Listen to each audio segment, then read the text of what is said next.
Aloha, welcome back to the Anxiety Coaches Podcast. I'm your host and coach, Gina Ryan, and I'm so happy to be with you again today as we consider the many ways to bring your mind and body back to its natural peace and calm. In today's episode, I want to talk a little bit about staying calm and centered. And of course, that's what we would all like, but how do we do that, right? When life is busy or chaotic or challenging, right? Because life comes with challenges. We can't avoid all of them. Even though our anxious mind might be telling us, if I prepare just enough, if I do everything right, if I'm perfect, then I will not have any chaos or challenges. Well, first off, I want to say that's just not true. That's the lie of anxiety, that you can avoid life's pitfalls and challenges and chaos. It's going to come. So, since we can't avoid it, what can we do? Maybe you're trying to focus on a work project, or your children are all wanting your attention at the same time, or you're trying to relax after work and people are wanting your attention.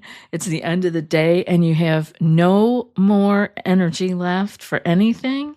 It happens. It happens. Those are just the little things that can happen at home. None less all the other scenarios that can get us off center.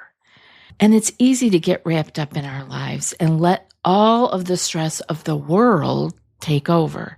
And it's a bit of a chaotic world, whether it's today or last year or the year before or back when I was a kid and we were covering our heads and getting under our desks as a drill to prepare for the bombs that were coming. It doesn't matter if it's today or back in the old days or in the future, there will always be some form of chaos that is trying to throw us off kilter. So what can we do to keep ourselves centered and more calm and not get wrapped up in all of the world's stresses and have them take us over? Now, we want to stay alert and aware and know what's going on. I totally agree with that. However, we can all benefit from learning how to stay calm and present when we are challenged with any of these things. There are many ways to do this, and each of us can use strategies that work best for us. So I thought it would be good today if we could talk about some ways that we can stay more present when we need to stay calm or when we feel like we've been thrown off our center or off kilter. Some ways to stay more present when we are challenged to stay calm are, number one, we want to identify what our triggers are. Now, identifying your triggers in managing your emotional responses and your behavior patterns is really helpful because otherwise, when you are triggered, you can go into harmful or disruptive behaviors. Triggers can be anything from, let's say, specific situations and environments to particular people, or even certain words. This can get very specific. And the interesting part is that we don't know what other people's triggers are, and other people don't know what our triggers are. So, when it comes down to it being words or situations or environments, we can be setting off other people or they could be setting us off. So this is why it's good to know how to take care of ourselves. And by recognizing what sets off our emotional responses, we can proactively create strategies to cope with or avoid these triggers altogether, if that's possible. So self-awareness becomes the cornerstone of this process because it allows us to go deeper into understanding the root cause of our reactions. One approach to identifying your triggers could be using your journal. Do you see why I so want you to have a journal? It's like everything goes back to the journal. Documenting your daily experiences and noting the moments when you felt emotionally charged can reveal patterns over time, because sometimes we don't make the connection in the moment. But if we write down the days, the feelings of ill ease or being thrown off our center, eventually over time we can start to see the common threads. And reflecting on these entries can often point directly to recurring themes or situations that consistently evoke a strong emotional response. For instance, you might notice that interactions with a particular colleague always leaves you feeling anxious, or that crowded spaces trigger a sense of feeling overwhelmed. So if you write these down, you begin to see them. Another method is contextual analysis. This involves dissecting your reactions in real time. This is a little bit harder to do because we're doing it in real time. But when you feel a heightened emotional response or a trigger, pause and ask yourself questions internally, such as, what just happened? Or why am I feeling this way? This can help you identify the immediate trigger and understand how it connects to deeper or perhaps unresolved issues. And over time, you'll find that being able to pinpoint these triggers or emotional responses can give you a greater sense of control over your reactions. You can move more toward responses. Now, seeking external feedback can also be helpful, but sometimes it's challenging to see our own patterns clearly.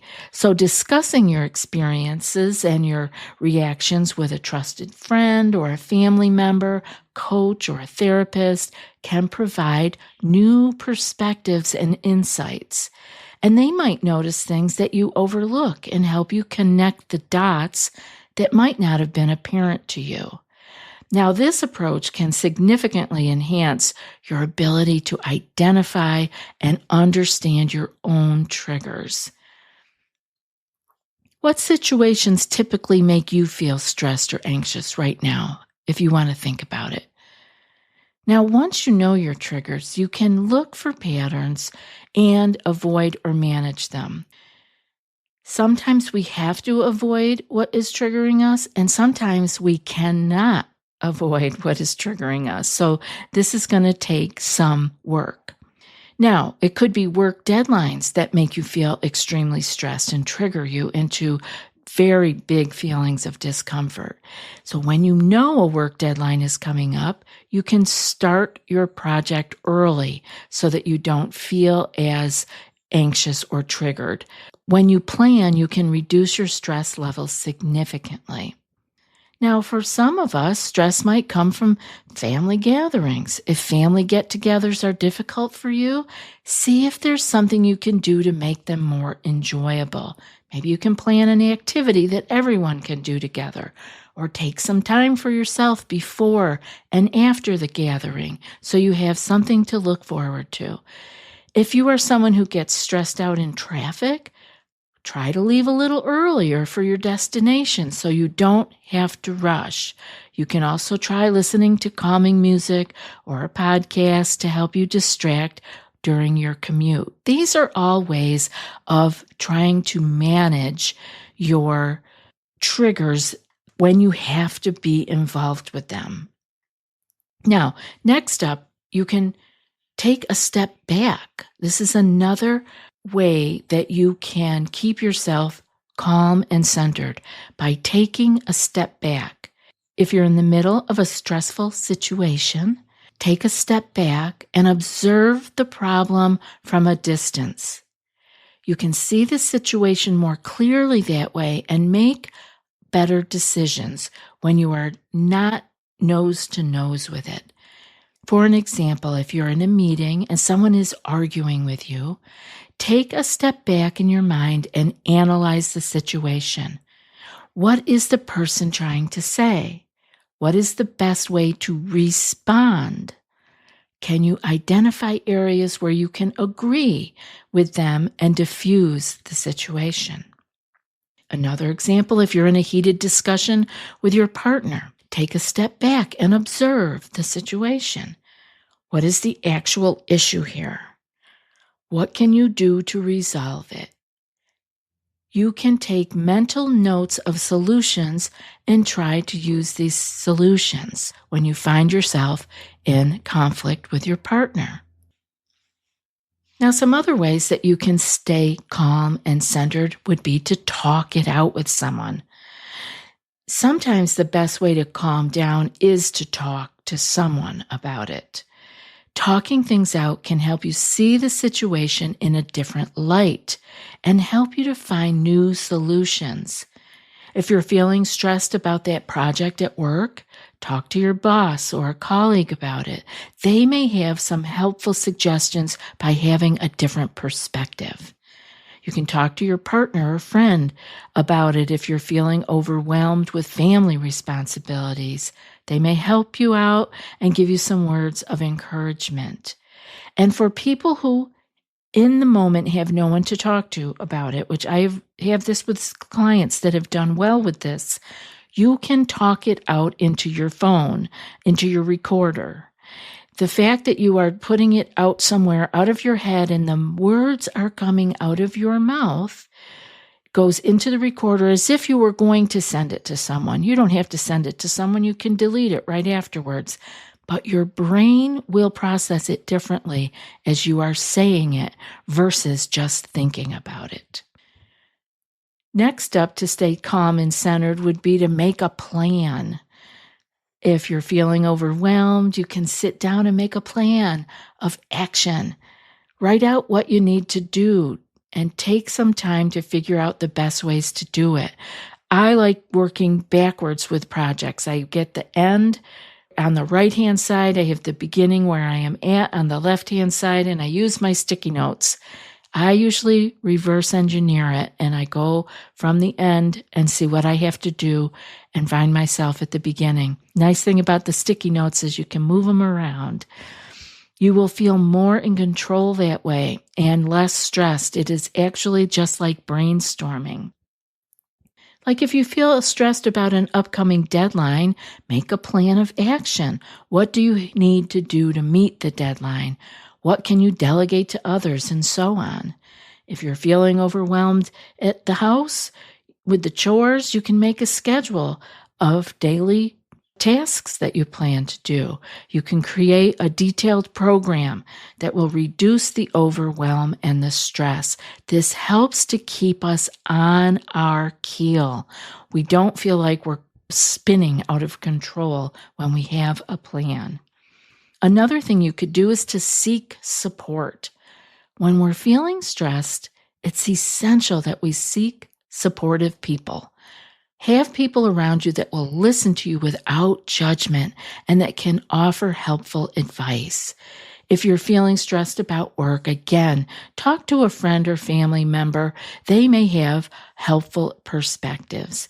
And if you're feeling overwhelmed by your emotions, you can also look further by getting a coach or a counselor or a therapist that can actually provide guidance and support as you move through very specific challenges that you share with them. Next up is staying in the present moment. This is my favorite. One of the best ways that we can stay calm is to focus on the present moment. We don't want to dwell on the past events or worry about the future ones. Instead, when we are feeling like we're going off center and we're getting worked up, is to come back to the present moment and focus on what is happening right now, right in front of us. And what can we do in this moment? That is the next step we need to take. If you're feeling stressed about an upcoming presentation, take a few deep breaths and focus on the present moment. What do you need to do right now to prepare for that presentation? If you feel overwhelmed by your to-do list, focus on one task at a time. What can you do right now to cross one thing off your list? Often we get really lost and overwhelmed in the major to-do list. It's never ending. So just focus on one item at a time. Now, next up would be don't let your thoughts consume you. I know this is a tough one, but it's really something we can think about and try to understand that you are not your thoughts. Your thoughts are just a part of who you are. They don't define you. They move through you. So when you're stressed, it's important to remember that the thoughts that are coming are just thoughts. They may not even be true, and they don't control you. So let them be what they are, thoughts. Practice observing the thoughts without judgment and let them come and go as they please. If you're having a thought like, I'm a terrible parent, observe that thought without judgment and then let it go. Think of your thoughts as a passing cloud. Acknowledge it and let it be there, but don't attach to it. Let it move on. What we do is we go with it. The thoughts will go. They come, they go. If you're thinking something like, I can't do this is too hard, note that thought without judgment, see it clearly, and then release it. Remember that your thoughts don't define you. They come, they go, they come for all kinds of reasons, many times just out of habit, very bad habits of the way we have talked to ourselves over years. And finally, the last way I want you to stay calm and centered is by practicing self-compassion. Because one of the best ways to stay calm is to practice self-compassion. Be kind to yourself and don't beat yourself up if things don't go perfectly. Remember, we're striving for progress, not perfection. We just want to keep moving through life. It will never be perfect and it will never be done. So accept that you're human and making mistakes is a part of being human. In stressful situations, you can tell yourself, it's okay. I'm handling this as best I can. And if you make a mistake, tell yourself, everyone makes mistakes. I'm only human. Remind yourself that you are doing the best you can and you deserve kindness and compassion. Now, challenges can arise when we least expect them, and they leave us feeling overwhelmed. And in these moments, it's important to remember some key steps that will help you stay present and manage the challenge at hand. So try some of these techniques that I talked about to help you stay calm, focused, and in control. The more we practice that, the easier it is for us to get back into that. We can right the ship so much more easily when we have practiced it. Remember that practice makes progress. So start incorporating some of these practices into your daily routine. Identifying our triggers can be the most crucial step because once we discover the things that lead to us feeling more anxious and having negative thoughts, we can take steps to tackle the problem. I'll be back soon, so I hope you'll be here with me. And now for today's quote. You don't have to control your thoughts. You just have to stop letting them control you. And that's from Dan Millman. I'll be back in a few more days with another podcast. Until then, be well and aloha.